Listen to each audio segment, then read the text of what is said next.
Prof, mau nanya, kalau di sana kan lingkungannya memang Muslim ya di situ. Tapi kalau Hmm. untuk di apa yang kampung-kampung pelosok yang sama lah gitu ya kondisi sosial ekonominya, tapi mayoritas Kristen gimana, Prof? Sama juga pernah? Ini loh, gua kemarin ya, tahun baru itu gua pergi sama 4 hari gua pergi ke Tompaso. Aku ke Tompaso, Firman, ke sana. Ya. Di sana nggak Ya, ada bro. rumah, hanya kebun aja, bro. Hanya kebun aja. Tapi masyarakatnya bahagia, bro. Hanya kebun aja, yang penghasilannya jauh lebih rendah daripada mas. Tapi masyarakatnya, menurut gua ya bahagia. Ya. Jadi ini bukan kebahagiaan itu bukan soal dan kebanyakan mayoritas Kristen di situ ya. Jadi gue lihat kebahagiaan di situ berbeda dengan kegembiraan, beda bro. Ya, karena perasaan gembira itu perasaan individu tapi memerlukan interaksi sosial, betul nggak bro? Iya, iya.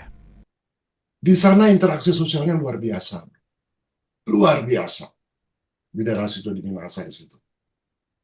Di sini gue nggak lihat ada interaksi sosial, makanya masyarakatnya nggak gembira. Lalu gue lihat juga ya kalau kita mau ukur dengan di sana ya masyarakat sana budayanya itu kalau kita ukur indeks kebahagiaannya itu berkorelasi dengan rasa aman, empati, rasa aman. Ya, ya jadi walaupun mereka nggak kaya, ya, kekayaannya itu tidak menjamin bahagia. Jadi kekayaan itu tidak menjamin orang bahagia. Tapi miskin bro, hampir pasti you nggak bahagia. Bro. Setuju nggak? Setuju. Ya, betul, Prof. Betul. Nah, gue lihat bro, di sini tuh masyarakatnya miskin bro.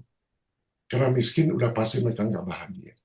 Lalu nggak ada interaksi sosial, mereka nggak gembira. Nah, untuk bahagia itu mahal atau murah? Murah, Prof.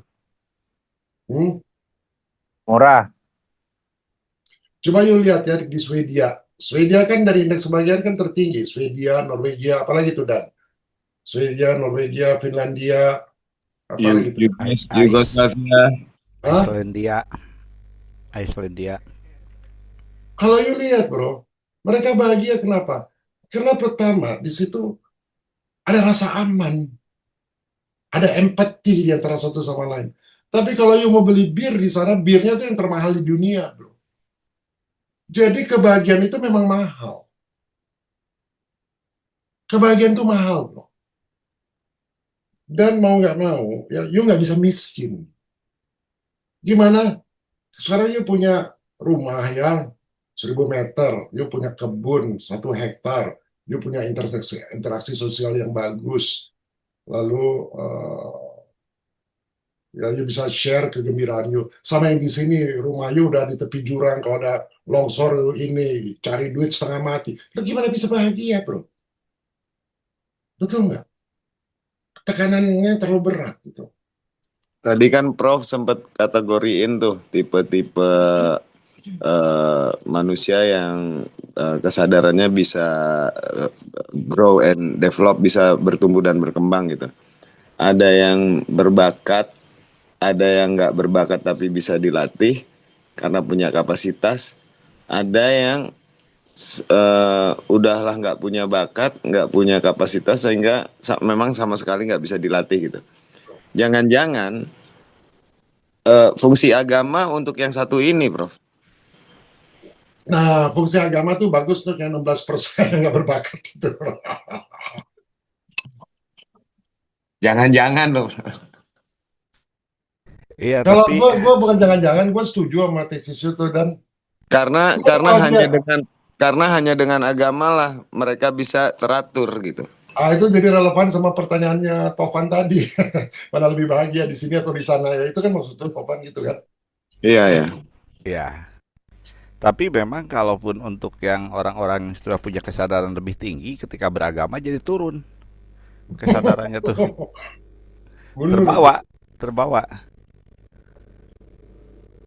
Bener tuh, bener banget tuh. Itu kayaknya ada salah paham deh, Prof, dari dalam beragama gitu. Karena kan salah satu ayat Quran tuh, ingatlah Tuhan ketika duduk, ketika berdiri, ketika berbaring. Jadi harus penuh kesadaran gitu akan realitas gitu loh, Prof. Iya, kalau kalau pemahaman Tuhan itu sebagai sadar. Ingat tuh ya harus sadar gitu. Makanya saya Ya, sebut ketuhanan itu adalah kesadaran tuh karena Tuhan itu ya kesadaran murninya itu gitu. Nah, Cuman kalau dikultuskan kalau gitu. kalau persepsinya tentang Tuhan bersifat figuratif, ingatlah Tuhan saat begini, saat begitulah. Terus kapan dia punya waktu untuk mengingat tentang dirinya sendiri, memenuhi kebutuhan dirinya sendiri? Jadi kacau balau aja sih. Ya, karena yang Jadi dibicarakan gitu ya, bro. ya, Seperti Pancasila aja lah, ketuhanan yang Maha Esa. Tadi Tovan bilang tuh, Tuhan itu. Itu bukan terbentuknya kesadaran, itu bentuk kesadaran. Salah satu bentuk, bukan terbentuknya kesadaran. Yang kita bicara tadi, lapisan-lapisan itu terbentuknya kesadaran, bro. Bukan bentuk kesadaran. Ngerti nggak? Betul, setuju. Ya. ya, Nah, jadi kalau kita bentuk kesadaran, kayak agama ya, bukan terbentuk kesadaran, itu bentuk kesadaran. Terdengarnya memang statis, bro. Seolah kesadaran itu sudah ada, tinggal di ya, klasifikasikan, tinggal diterima gitu, betul nggak? Ya, jadi dan itu sering ya. sekali kita salah pahami sebagai spiritualisme populer gitu, ya, atau psikologi kesadaran bahkan. Ya.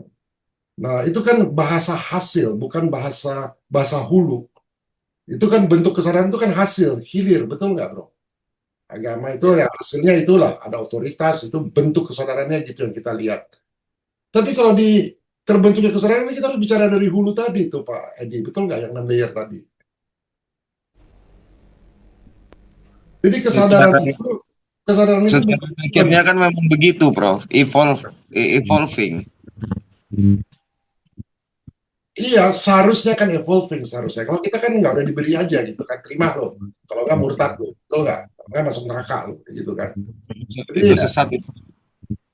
jadi dia nggak sadar bahwa kesadaran itu ya evolving, hasil proses kan, hasil proses, hasil latihan gitu, hasil latihan, hasil proses. Eh, jadi setelah kita merasa ada, baru kita ada kebahagiaan sosial gitu. Jadi kita kalau bicara tentang kesadaran kita bicara iya, bahasa proses bro, bukan jargon gitu. Kalau kita bicara kesadaran jangan jadi jargon bro. Kita bicara begitu bicara kesadaran kita harus tahu ini terbentuknya gimana, kita di level berapa.